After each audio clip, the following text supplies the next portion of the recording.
ಕೇಂದ್ರ ಸರ್ಕಾರದ ವಿರುದ್ಧ ಕಾಂಗ್ರೆಸ್ ಸಮರ ಸಾರ್ತಾ ಇದೆ. ಹೀಗಾಗಿ ಕಾಂಗ್ರೆಸ್ ಹೋರಾಟದ ನೇತೃತ್ವವನ್ನು ವಹಿಸ್ತಾ ಇದೆ. ಅದರ ಜೊತೆಗೆ ಸಿಎಂ ಹಾಗೂ ಡಿಸಿಎಂ ಕೂಡ ಅಲ್ಲಿ ಭಾಗವಹಿಸ್ತಾ ಇದ್ದಾರೆ. ಕೇಂದ್ರದ ವಿರುದ್ಧ ಕಾಂಗ್ರೆಸ್ ನಾಯಕರ ಸಮರ.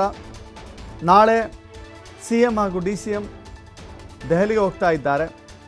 ಹೈಕಮಾಂಡ್ ಕರೆದಿರುವಂಥ ಸಭೆಯಲ್ಲಿ ಭಾಗಿಯಾಗ್ತಾರೆ. ಸಿಎಂಗಳು ಮತ್ತು ಎಲ್ಲ ಅಧ್ಯಕ್ಷರ ಸಭೆಯನ್ನು ಕರೆಯಲಾಗಿದೆ. ಕೇಂದ್ರದ ವಿರುದ್ಧ ಹೋರಾಟ ರೂಪಿಸುವ ಬಗ್ಗೆ ಚರ್ಚೆ ಆಗುತ್ತೆ. ರಾಜ್ಯ ನಾಯಕರಿಗೆ ನಿರ್ದೇಶನ ಕೊಡುತ್ತೆ AICC. ಮಲ್ಲಿಕಾರ್ಜುನ ಖರ್ಗೆ ನೇತೃತ್ವದಲ್ಲಿ ನಡೆಯುವಂಥ ಸಭೆ ಅದು. ಸಭೆಯಲ್ಲಿ ರಾಹುಲ್ ಗಾಂಧಿ, ಸೋನಿಯಾ ಗಾಂಧಿ ಭಾಗಿಯಾಗ್ತಾರೆ. ಕೇಂದ್ರದ ವಿರುದ್ಧದ ಹೋರಾಟ ತೀವ್ರಗೊಳಿಸುವ ನಿಟ್ಟಿನಲ್ಲಿ ಕಾಂಗ್ರೆಸ್ ಮುಂದಾಗ್ತಾ ಇದೆ. ಬಜೆಟ್ ಅಧಿವೇಶನ ಒಂದು ಕಡೆ ಬಜೆಟ್ ಮಂಡನೆ ಆಗಿದೆ. ರಾಜ್ಯಕ್ಕೂ ಕೂಡ ಅನ್ಯಾಯ ಆಗಿದೆ. ಬಜೆಟ್ನ ವಿಚಾರಕ್ಕೆ ಸಂಬಂಧಪಟ್ಟಂತೆ ಕಾಂಗ್ರೆಸ್ ತೀವ್ರ ಅಸಮಾಧಾನವನ್ನು ವ್ಯಕ್ತಪಡಿಸಿತ್ತು. ಇದು ಬಿಹಾರಕ್ಕೆ ಕೊಟ್ಟಿರುವಂಥ ಬಜೆಟ್, ಆಂಧ್ರ ಪ್ರದೇಶಕ್ಕೆ ಕೊಟ್ಟಿರುವಂಥ ಬಜೆಟ್ ಅಂತ ಹೇಳಿ ಕಾಂಗ್ರೆಸ್ ಇದನ್ನು ಉಲ್ಲೇಖ ಮಾಡಿತ್ತು.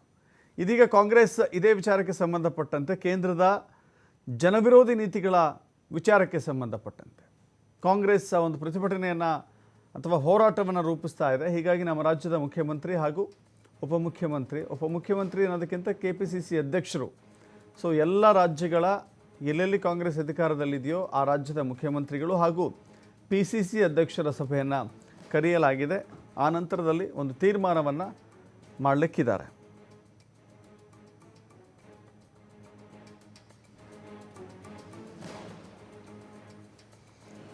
ಕೇಂದ್ರದ ವಿರುದ್ಧ ಕಾಂಗ್ರೆಸ್ ಹೋರಾಟವನ್ನು ಸದನದ ಒಳಗೂ ಮತ್ತು ಸದನದ ಹೊರಗೂ ರೂಪಿಸುವ ನಿಟ್ಟಿನಲ್ಲಿ ಮುಂದಾಗ್ತಾ ಇದೆ. ಸದನದ ಒಳಗೆ ಈಗಾಗಲೇ ರಾಹುಲ್ ಗಾಂಧಿ ವಿಪಕ್ಷ ನಾಯಕರಾಗಿದ್ದಾರೆ.